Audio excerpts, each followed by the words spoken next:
Welcome back to Albus Explains. I'm Albus, and today we shall continue from where we left the last time in the year 1909. The most significant administrative thing that happened after the year 1909 was the Montagu-Chelmsford Act of 1919, that was also called as the Government of India Act 1919. Now, just before that, 4 years before that, in the year 1914, World War I had started after the assassination of Archduke Ferdinand, but that's not relevant to our case. Well, the World War I ended in the year 1918, and in the year 1918, uh, because Indians had fought for the British, the Indian people expected from the British to give in to the demand of the provincial autonomy that they once had. What I'm trying to say here is, remember in the Regulating Act of 1773, the legislative powers of the governor of the presidencies of Madras and Bombay were given to the presidency of Bengal. That was taking away of the power and giving it back to the center from where the power originated. This was giving the power back to the provinces so that they could have some sort of autonomy. The other thing that we should know is what is a colony. For example, a colony is defined as a superior state or a more tyrannical state overpowers a smaller or a weaker state and rules over it politically. That is one of the reasons the Indian freedom struggle was not a revolution, but it was a struggle. It was called as a war, but it was never militarily done. It was mainly political and legal, and that is why these acts and these legislations that were passed, the regulations that were passed along the way, they form one of the binding blocks of the independence that India eventually got. 1 year before 1919, when the war was ending in the year of 1918, at that year a Congress session was held under the presidency of Pandit Madan Mohan Malviya, and under him the Congress again split into two. Once it had happened earlier too, but this was the second split of Congress between the moderates and the extremists, and the reason for it was the white paper for the constitutional reforms that were going to come the next year. It was not constitutional reforms as such, but it was mainly a political reform, let's call it that. And that was the Montagu-Chelmsford Act of 1919. It was Government of India Act.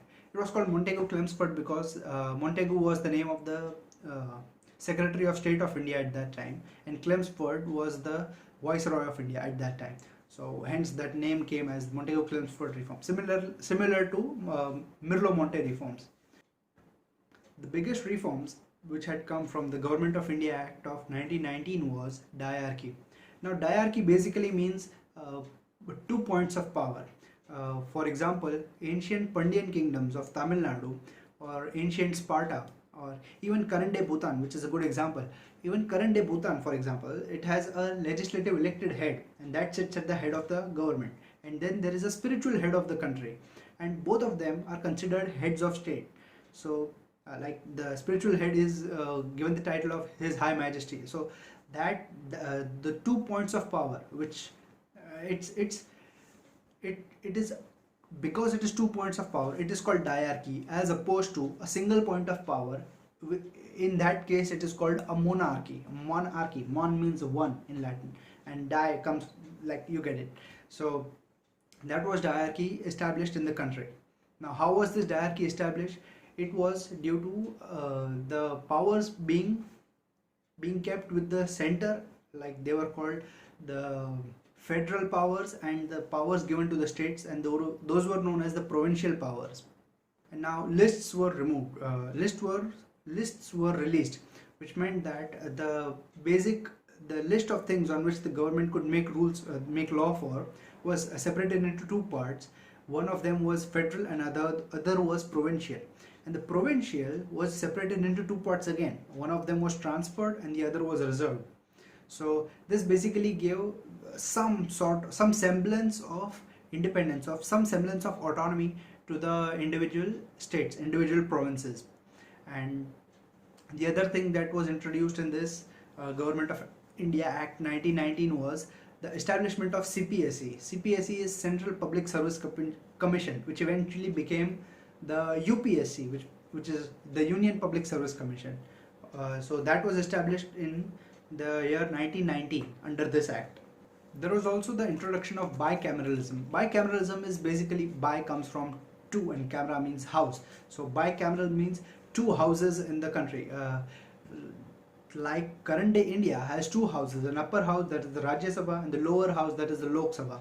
So those two houses work in tandem with each other, and the Rajya Sabha, the upper house, is considered to be a permanent house because the lower house is elected by the people, and hence people are volatile, and there can be many things that can go wrong. So in case of an emergency that happens in the country, the upper house is then considered the parliament of the country. So to have a stable government in times of crisis, even in desperate times, was the reason behind this bicameralism. Also, bicameralism essentially gives checks and balances to the legislature itself. Like if two houses hold opposing views on a certain topic, while both of them come from the people's opinion to that point where they are now, it basically means that if a bill would be passed and one of the houses would not be happy, it would essentially mean that a large section of the society would not comply with the bill, whatever the law would be brought. So bicameralism also brings about a checks and balances in the in the legislature itself. Another change that came with it was a High Commission for India was set up. Now, okay, let me give you a quick side note on this. Some embassies and commissions. What's a High Commission? What's an embassy? Embassies and ambassadors work for non-British colonies. Okay, and for British colonies they are called commissioners. So all the British colonies in the world, they don't have embassies, they have high commissions, and all the others have embassies, and the people who head the embassies are called ambassadors, while the people who head the commissions are called high commissioners. Okay, so the High Commissioner for India, the High Commission for India was set up in London under this act. Now the thing is, this entire act was a sleight of hand. Because the British had won the war in World War I, they obviously did not want to give provincial autonomy, the dominion status, to the public, to the Indian people. So, like in the case of bicameralism, they gave two houses, but the upper house, the Rajya Sabha, was made an entirely advisory body, which essentially means that it was as good as it was not there. Okay, the listing that they did, the separation of powers that they had made a show of, all the important powers stayed in the federal list, while the lesser important went into the provincial list. And in the provincial list too, the least important powers went to the transferred list, while the most important of them stayed reserved. So they essentially gave no power to the public, and this was just a show of this was basically cheating with the public.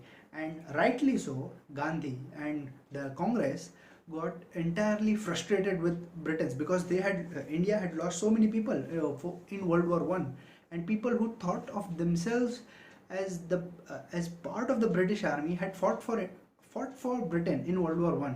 So this was a huge cheating that had occurred by British hands.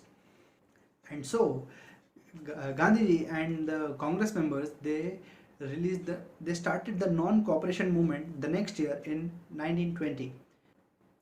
Now the non-cooperation movement was basically, like as the name suggests, it was a non-cooperation, like the laws would not be followed by the Indian people while still being non-violent.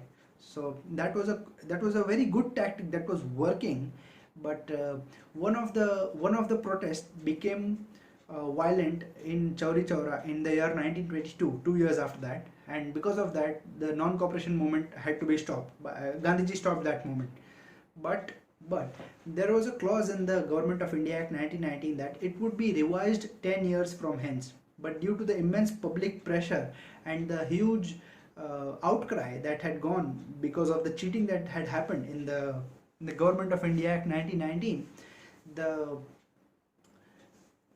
the revision for that act that was to come 10 years from hence came 2 years before that, in the year 1927, in the form of Simon Commission. Now, Simon Commission was a committee set up under the leadership of John Simon, who was and the entire committee was set up by British people, non-Indian people, and they was going to decide the fate of India. So because the entire party, none of them had seen India before they had come to India for the Simon Commission, no one in India obviously trusted them, and no one could think that these people were the correct people to help India grow. That they were not the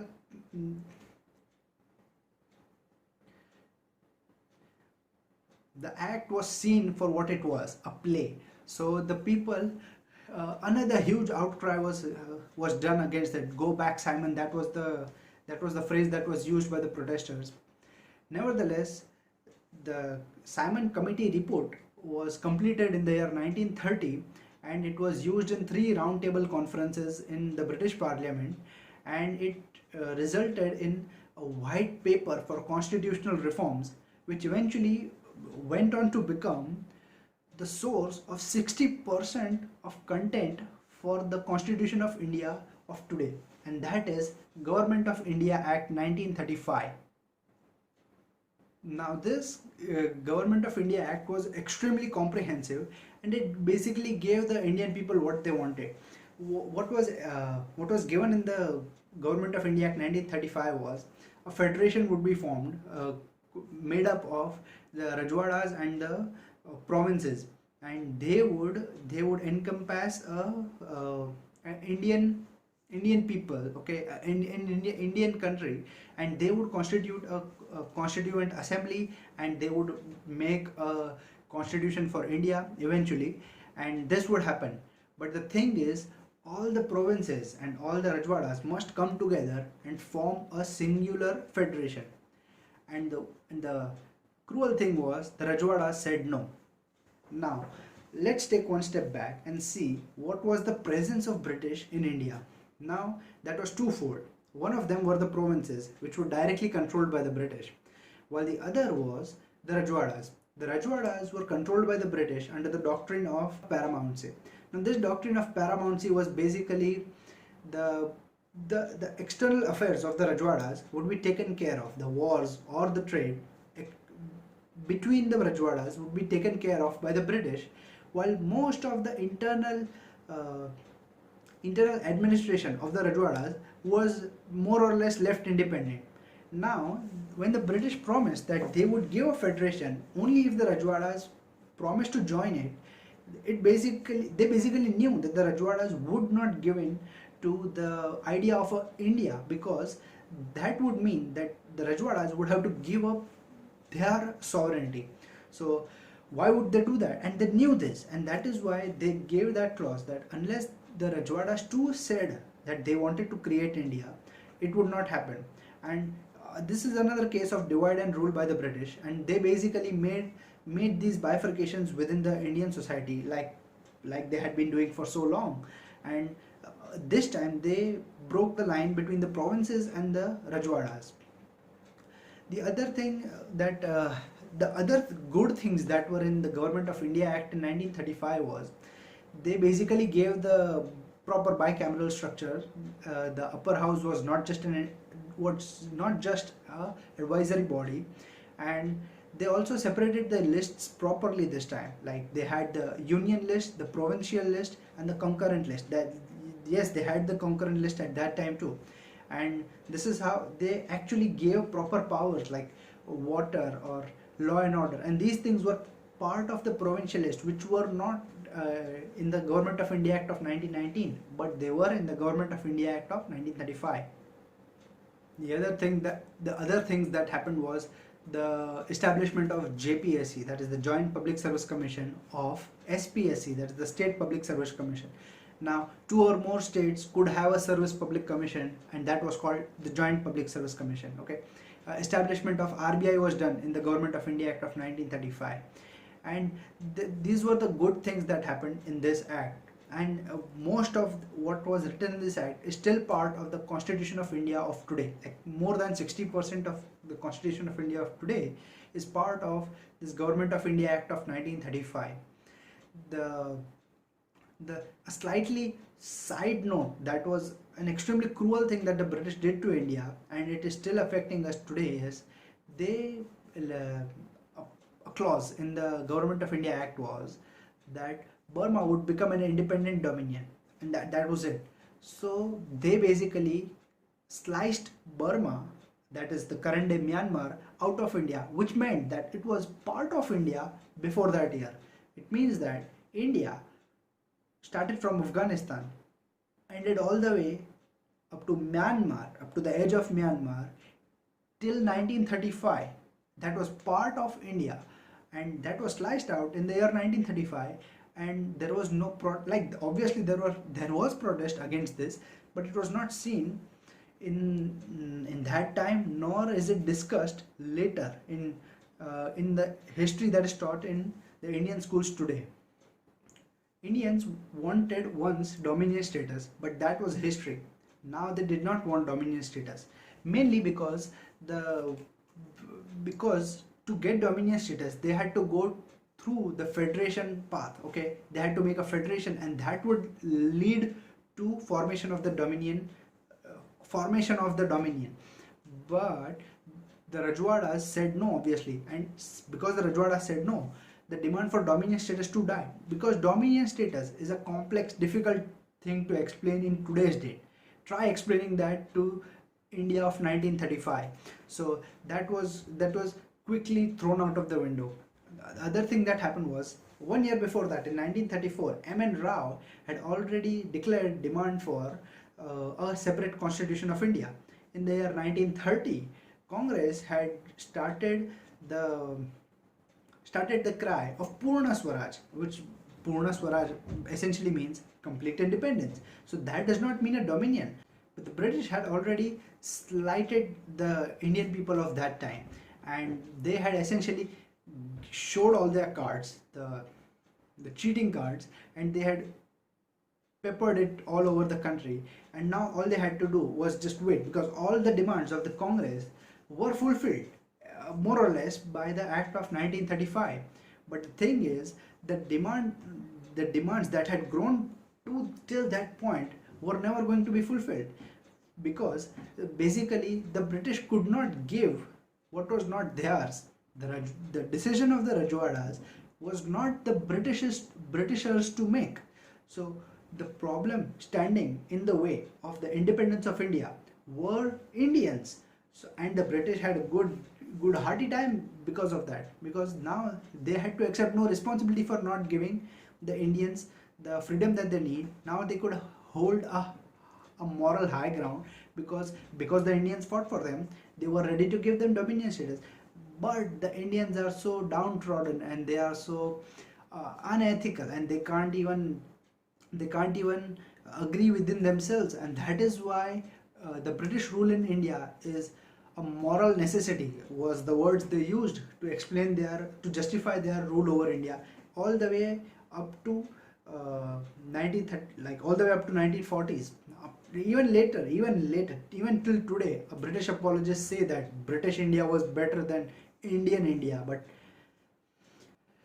so now the freedom struggle for India was now turning directionless, because the British could not give what they didn't have, and asking them for what they didn't have was Purna Swaraj, because they could not give Purna Swaraj. They could give maybe even independence to the provinces, but what about the Rajwadas that were still under the doctrine of paramountcy under the British? So many Rajwadas held armies of British trained men, the British soldier, red coats, in their barracks. So how to reconcile all this was making so many freedom fighters nervous, let's call it that. But fortunately or unfortunately, in 1939 a man rose in Europe by the name of Hitler, and he essentially told his Luftwaffe, the German Air Force, he told them to bomb the British Isles, the islands that constitute Great Britain. He told them to bomb them. Now, because of that, the very survival of the British islands was in peril. They could not care less about India. So the viceroy at that time was Linlithgow, and he enlisted Indians into World War II without consulting Indians. And that was another blow to Indians, because Indians had just, well, not just, but they had recently seen the effects of fighting for the British in good faith during World War One, and the same thing was happening again during World War Two. So obviously, many Indians did not agree with that. But the leaders of the political parties of India at that time were more or less aware of what the British were doing at that time. So on 8th of August of 1940, uh, Linlithgow sent an offer to the congressmen, and he basically asked them that if Indians for Britain, fight for Britain in World War II, then they would grant the Indians dominion status. Well, two things. First of all, uh, dominion status was no more. The demand was of Purna Swaraj. And secondly, no Indian trusted the British, because they had already tasted what was there, what had happened during World War One. So they basically rejected that offer. Uh, 2 years after that, in 1942, the first cabinet mission, Winston Churchill, the then Prime Minister of Britain, he sent 3 of his cabinet ministers to India to make a pact with Indians for this very purpose. The 3 cabinet ministers were Stafford Cripps, Pethick Lawrence, and A.V. Alexander. And here too, the British were not giving up the, the greed, let's call it that. They were still not giving up the greed. What they said in the Cripps mission, it was the first cabinet mission of 1942, the Cripps mission it was called. In that, they said that India would be given dominion status if Indians fight for the British only and only if both the members of the Congress and the Muslim League unite. So obviously the Muslim League said no, because Muslim League did not consider themselves as proper Indians. They wanted partition, they wanted Pakistan. Now the demand for Pakistan went even back, maybe even before the formation of Muslim League. But at that time, when the Stafford Cripps mission came, at that time it was obviously a huge failure, because the terms that the British had put up for Indians to consider, just like they had done for the Government of India Act of 1935 and what they had done for the Government of India Act 1919, where they put Indians in such an uncomfortable position to take a decision where none of the options were in the Indians' favor, and all of them overwhelmingly represented the Britain's point of view. In the shadow of the failure of the first cabinet mission, Gandhiji started in 1942 itself the deadly Quit India movement. Now this Quit India movement was followed all over India, and it was done in high spirits. No British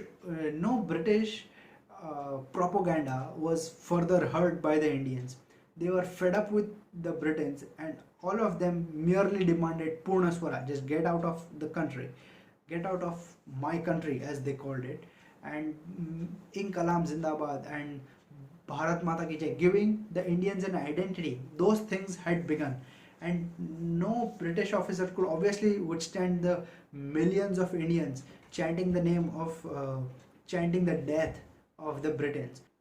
After World War II got over in 1945, quickly after that, Britain had a change in the Prime Minister, and the new Prime Minister was Clement Attlee, and he sent another cabinet mission to India, and with the same deal basically, that agree with us and we shall give you a dominion status, but only and only if Congress and the Muslim League agree with each other. Obviously the Muslim League was not going to agree, but what they did was they said that at least let's hold an election for the Constituent Assembly, that will create the Constitution of India, and we'll see about the dominion status and all that later. So, well, the elections were held, and the number of representation was done in a way that 1 million people would have one representative in the Constituent Assembly. So the number of seats reflective of the population of India was 389. So 389 seats were indirectly elected.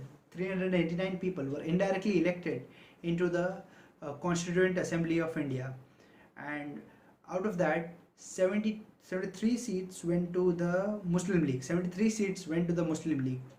Now, when the Muslim League got 73 seats, they said that now there is not going to be a Pakistan, because they were obviously in a minority over there. So none of the bills, maybe even passed by the Muslim League, would be moved by the Muslim League, would be passed in the Constituent Assembly, because they were a minority. And now this fear of minority, which was baseless obviously, but this fear of the minorities had risen to such an extent that the Muslim League basically boycotted the Constituent Assembly. The elections for the Constituent Assembly were held in June of 1946, and the first session of the Constituent Assembly was held after the members got elected after the boycott of the Muslim League. It was held on the 9th of December 1946. On the 12th of December 1946, Jawaharlal Nehru passed the Aims and Objective Resolution in the Parliament, moved the Aims and Objective Resolution in the Parliament. Now, for the presidentship of the Constituent Assembly, following a French tradition, the eldest person in the Constituent Assembly was made the president, under whose presidentship the first election for the president would be held. So the first president of the Constituent Assembly were Sachidanand Sinha, and under his presidentship the election for the Constituent Assembly happened, and the first elected president of the Constituent Assembly were Dr. Rajendra Prasad. Now the Aims and Objective Resolution moved by Jawaharlal Nehru in the 9th of December, on the 12th of December 1946, was waited for the Muslim League till 22nd of January 1947, and till then they waited for Muslim League basically out of a big heart, and they considered Muslim League the representative of Muslim League as their brothers, and they wanted them to be a part of the constitution making process, and that is why they waited for them for a month. But eventually they gave in to the wait, and when the Aims and Objective Resolution was passed, it was passed unanimously. So, not counting the people from Muslim League, the rest of the Constituent Assembly unanimously passed the Aims and Objective Resolution, which eventually became the source for the Preamble of the Constitution of India. The thing that is in the beginning, before the Constitution actually starts, there is a preamble that starts with "We the people" and ends with "Give to ourselves this Constitution on this date," on the date of 26th of November 1949. So they waited for so long, and eventually, after the Aims and Objective Resolution was passed, they started the constitution making process. But suddenly, like really out of nowhere, Clement Attlee on the 20th of February 1947 declared on BBC radio that under any circumstances, the Britain would leave India before June of 1948. Now this was a big shock to all the Indians, because no one was ready for that. The Constituent Assembly had just begun, and now they would have little more than a year to form the Constitution of India for a country that is as big as India, essentially. That was a huge time.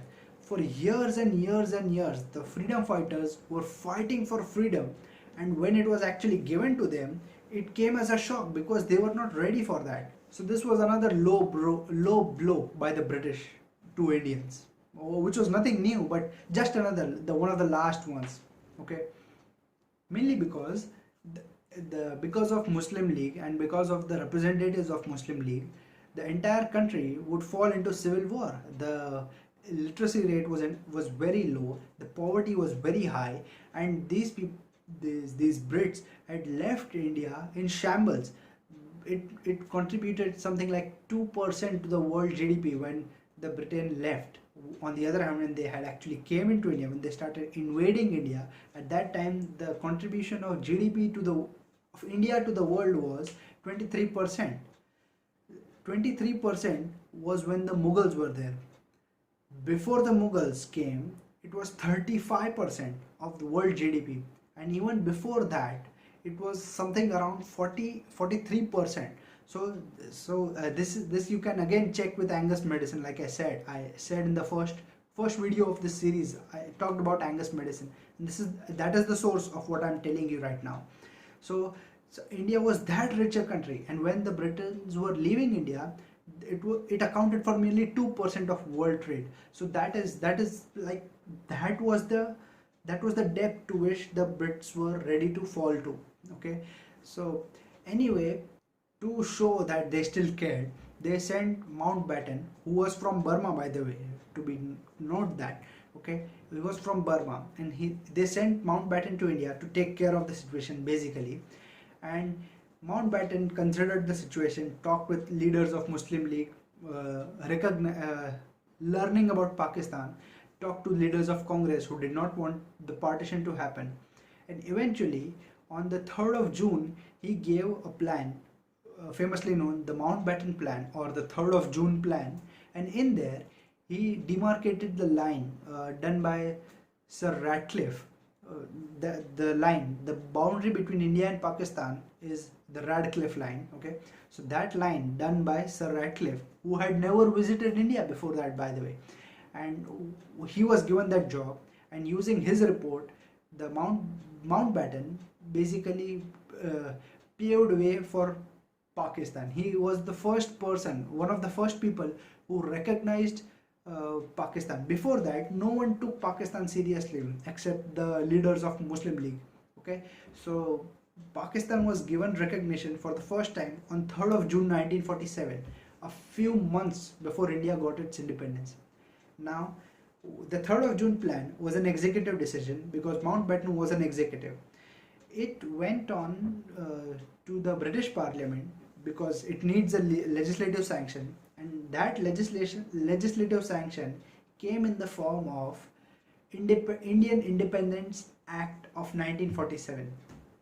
Now, in this Indian Independence Act of 1947, it was basically given that on the appointed day being the 15th of August 1947, that on the appointed day, the British rule in India would end, and the British India would be divided into many dominions. The biggest of them was India and Pakistan, and the Doctrine of Paramountcy that was done with the Rajwadas would end, and the Rajwadas would be left to themselves, whether on their choice, whether they would want to join Pakistan or India or remain independent. That was up to them, which resulted in being something like 526 Rajwadas in India, which was united by a single person, Sardar Vallabhbhai Patel, the first Deputy Prime Minister of India, the first Home Minister of India, and he was the one who unified all the Rajwadas into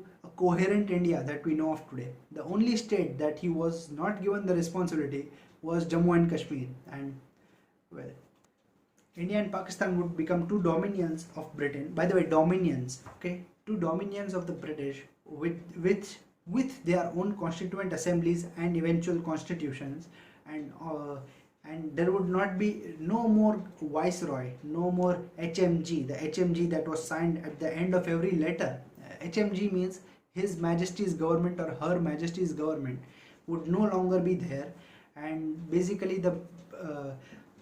that in his discretion and things like the viceroy, the powers the viceroy used to have would end with the government of India, the Indian Independence Act of 1947. Taking this newfound independence, the Constituent Assembly furiously rushed to create the Constitution of India. A 7-member drafting committee headed by Dr. Ambedkar was given the work of writing the Constitution of India, which is handwritten, by the way, and it is essentially a miracle that they pulled it off within the time frame that they did.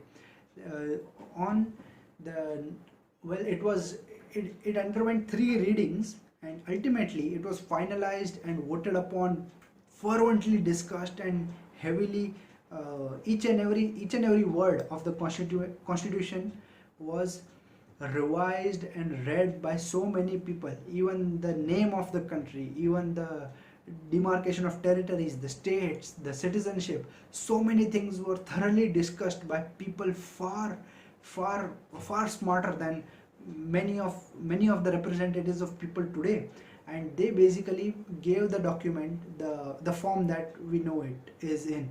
Okay, the final reading and the final passing of the constitution happened on, well, the date on which it was completed was 29th of November, sorry, 26th of November 1949. But the entire constitution did not come into effect on that day. The entire constitution came into effect 2 months later, on the 26th of January of 1950, and that day is known as the date of commencement of the constitution. Well, the cool thing is, the last article in the Constitution of India of today, Article 395, in there it is written, the Government of India, the Constituent Assembly of India, hereby repeals the Government of India Act of 1935, the Indian Independence Act of 1947, and the Government of India Act of 1919. Well, not in that order, but that. So the Indians did not get freedom from someone else. They did not get freedom from someone else. They took the freedom.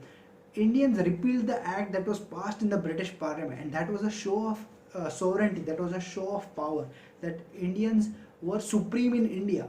Indians would be the one who would create the Constitution of India. Indians who would be the one who would have the power in India. So the last part, the last article of the Constitution of India repeals the act, which basically which stops all the sleight of hands or any other tricks by the, or ticks maybe, or any tricks by the British government on India, henceforth, forever and ever. The other small details are like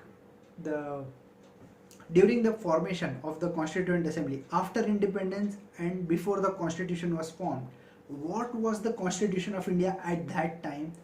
Well, the interim constitution was the Government of India Act of 1935. That was considered as the interim constitution on which the country was run for the 3 years between 47 and 50.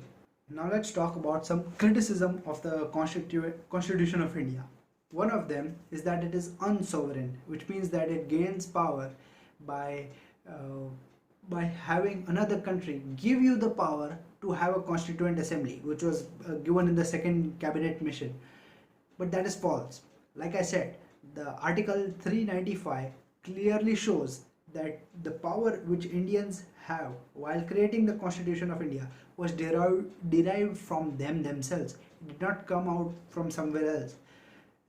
The preamble, the words, "we the people give to ourselves this constitution," it means that Indians are the source, the Indian people are the source of the power of the government and nothing else.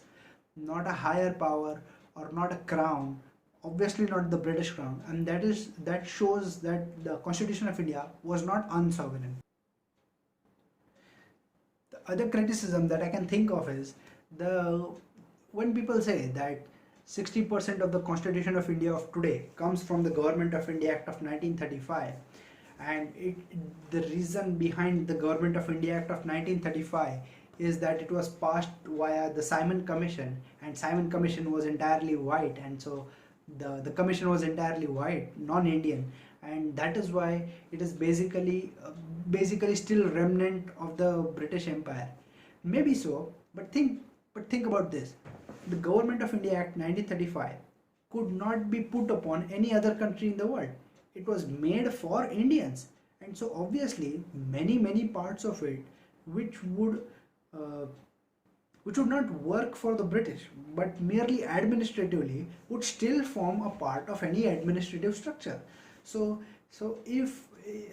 basically it does not hold water, this argument that the Constitution of India, because it has 60% of its contents from an act written by the British, it does not mean that it is a British act. It still means it is Indian. So that argument just falls apart.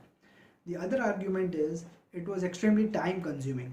The American Constitution was written within a period of few months, while the Indian Constitution took more than 2 years, it almost 3 years.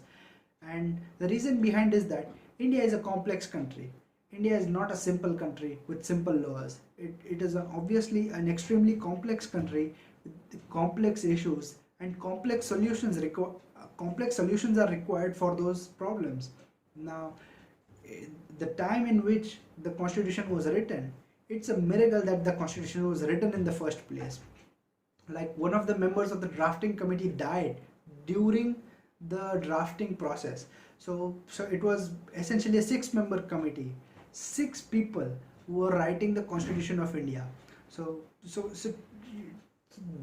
that point also should be considered while speaking on this point. Similar problems, like it took so much time. Well, it took time, but in the end the result is good enough. The result is excellent. So if it took time, okay, I may agree that it took time, but the result in the end was good. So why is it bad now that it took time in the past? It is good right now, is it not? The similar argument is like, it is big, it's very big, it is the biggest constitution in the world. Well, India is a big country. Also, we have compiled the state laws and the the union laws in a single constitution. The laws for the states are also written in the constitution. So obviously that is a twofold work. So now, since those laws are also written in the constitution, it is going to be big. Now, similar argument is for the language, that the language of the Constitution of India is extremely complex. It looks like a lawyer's paradise, okay? But it was written by lawyers. Many, almost more than 60-70% of the representatives in the Constituent Assembly were lawyers by profession. They knew the law before they started writing it. So they made sure that there were as few loopholes in the Constitution as could be possible at that time. So that is exactly what they did. And now, if that results in the language being complicated and yet true, what does it matter? One of the stronger arguments against the Constitution of India is that it was not representative. For example, the first elections were held in the country in the year 1951. So the Constituent Assembly were not elected by the people to sit there. But here's a thought against that. The people may have not chosen the members of the Constituent Assembly, but the Constitution itself, made by the people of Constituent Assembly, basically gives you the power to choose your people. So let me rephrase. It may not be representative, but it made sure that the rest of the future of the country would be representative, would it not? If there would be some error that would have come into the Constitution, because it was not representative enough, would be solved once it became representative. So this argument also does not hold water.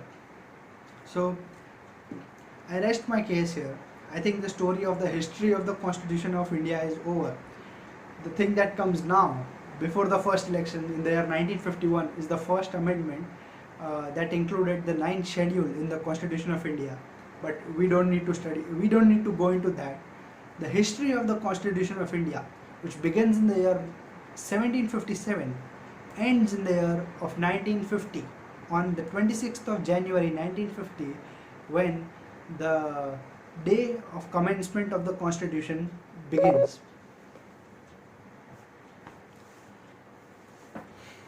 So I guess this is the end of the video. Like, share and subscribe, and if you have any other ideas that you would like me to explore into like this, please do leave them in the comments. And thank you for watching, and I guess I'll just stop talking. Thank you.